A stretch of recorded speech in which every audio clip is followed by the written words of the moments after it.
आम जनता छोड़िए, दलितों के नेता भी नहीं हैं सुरक्षित। महाराष्ट्र सरकार में डिप्टी स्पीकर को ही लगानी पड़ी तीसरी मंजिल से छलांग। अमेठी में बहुत बड़ा कांड।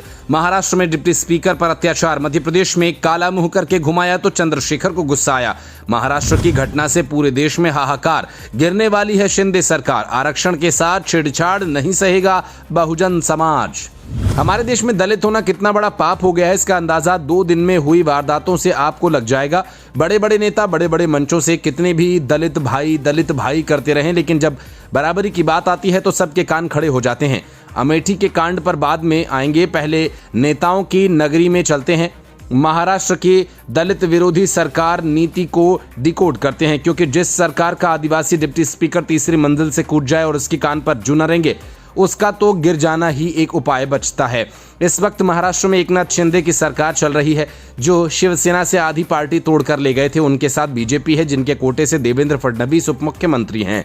दूसरे डिप्टी सीएम है अजीत पवार, जो अपने बड़े भाई की एनसीपी से कुछ विधायक तोड़कर ले गए थे और सबने मिलकर सरकार बना ली। अब इसी सरकार में डिप्टी स्पीकर नरहरि झिरवाल ने तीसरी मंजिल से छलांग लगा दी। डिप्टी स्पीकर अजीत पवार के ग्रुप से हैं और आदिवासी समुदाय से आते हैं। वो धनगर समाज को एसटी कोटे से आरक्षण देने का विरोध कर रहे हैं, जो उनकी ही सरकार ने देने का फैसला किया। शिंदे सरकार में 4 आदिवासी विधायक हैं और चारों ही इस फैसले का विरोध कर रहे हैं। उन्होंने जब सीएम एकनाथ शिंदे से मिलने की कोशिश की तो उन्हें मिलने नहीं दिया गया, जिससे नाराज होकर उन्होंने विरोध के लिए तीसरी मंजिल से छलांग लगा दी। वो तो मंत्रालय की बिल्डिंग में जाल लगा हुआ था, वरना उनकी जान भी जा सकती थी। आजाद भारत के इतिहास में शायद ये पहली बार हुआ होगा जब इतने बड़े किसी नेता ने तीसरी मंजिल से छलांग लगा दी हो। अब ये सोचिए कि जब दलित आदिवासी नेताओं को अपनी सरकार में सुनवाई नहीं हो रही तो फिर आम आदमी की कौन ही सुनने वाला है।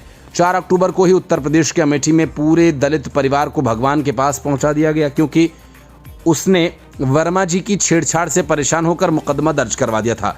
वापस नहीं लिया तो पूरा परिवार ही खत्म कर दिया गया। 2 दिन पहले ही मध्य प्रदेश के मंदसौर में एक दलित को मुंह काला करके उसके कपड़े उतारकर पूरे गांव में घुमाया गया। ऐसे ही सैकड़ों घटनाएं हर दिन हो रही हैं और नेता राम राज्य की बात करते हैं, लेकिन हकीकत तो ये है कि यूपी में दलितों पर सबसे ज्यादा अत्याचार होता है और सरकारी आंकड़े बताते हैं।